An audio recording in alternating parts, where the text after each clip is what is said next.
brom brom, nandito na naman si Machong Brom Brom. Ha ha ha! Hoy mama! Ha ha ha!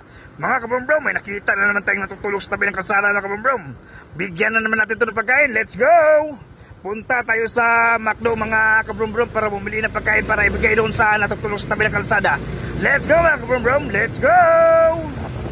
Dito na tayo sa may McDo mga kabrombrom. Bibili na tayo ng pagkain para ibigay doon sa natutulog sa tabi ng kalsada.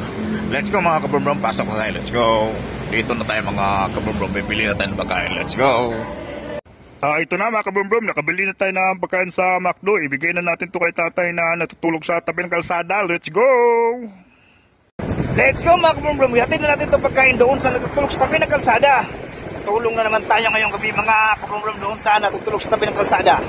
Let's go mga kabrombrom, yatin na natin ito. Let's go! Nandito sa tayo mga kabrombrom. Lapitan natin para ibigay pagkain. Let's go. Nandito siya mga kabrombrom.